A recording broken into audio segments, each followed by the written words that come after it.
In case you haven't noticed, Paul gets a little punchy in 1 Corinthians.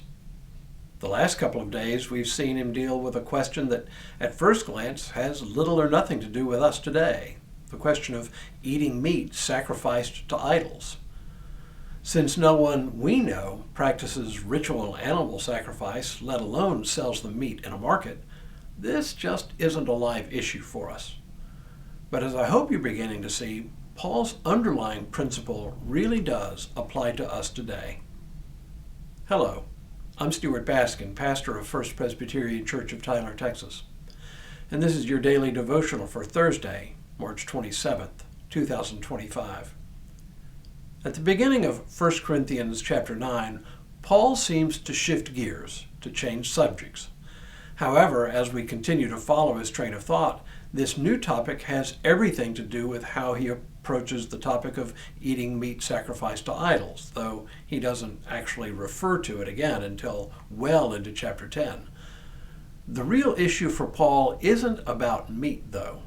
It's about how Christians should relate to one another within the community of faith. Here's his train of thought so far in a nutshell. The more intellectually sophisticated members of the Corinthian church, the so-called stronger members, perceive correctly that since there really are no other gods besides the God we know in Jesus Christ, eating meat sacrificed to idols doesn't mean they themselves are caught up in worshiping idols. It's just meat after all, and buying it to feed their families shouldn't be cause for controversy. True enough, says Paul, but this is a clear display of spiritual arrogance on their part and of condescension toward the weaker members of the church. For there are members of the church who are deeply scandalized by this display of spiritual freedom. These so-called weaker members apparently could not see past the association between the meat and its use in the worship of other gods. Better, says Paul, to give up one's rights and forego eating this meat than to do harm to the church. Now Paul turns to his own life to illustrate what he means.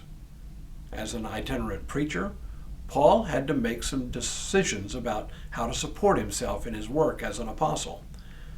There were some commonly accepted methods people like Paul could turn to for guidance.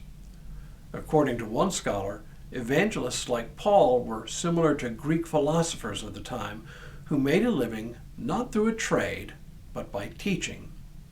Some Greek philosophers received payment from their students. Others received payments from a wealthy patron, often in exchange for tutoring the patron's household. And some went to the streets to beg. But a few took on relatively menial work to support themselves so they didn't have to rely on financial support from anyone else. This last was what Paul did. This was his model. As we know from Acts 18, Paul made a living making tents. The problem was this was not seen as an occupation fit for an intellectual, for a teacher. It would have offended the sensibilities of his audience, especially those in the Corinthian church who fancied themselves to be intellectually superior and spiritually mature. They would have preferred a more dignified apostle, one who earned his keep the way most philosophers did, either by receiving payment from the church as a whole or from a wealthy patron. To counter this apparent criticism, Paul makes a rather interesting argument.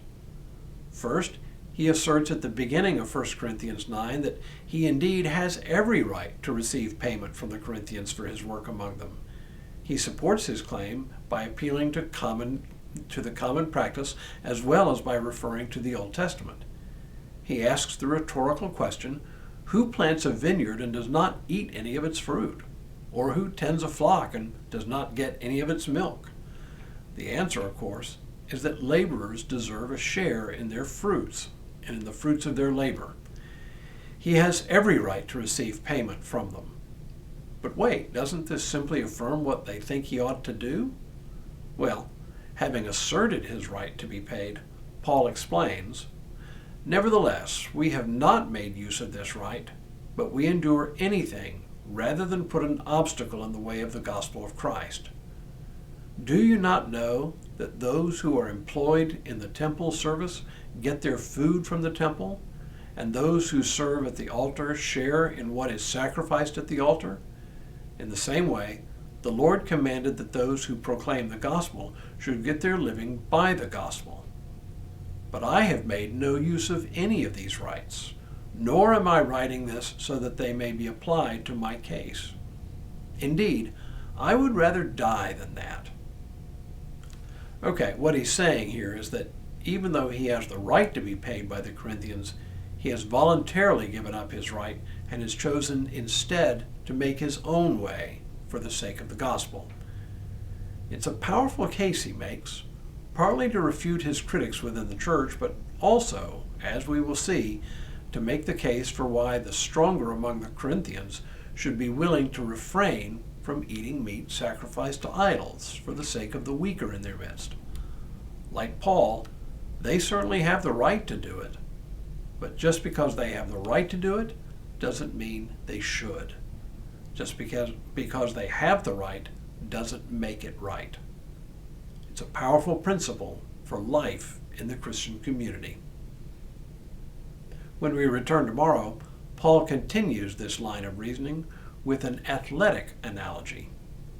But for now, may God continue to bless you and keep you in all that you do this day and in all the days ahead.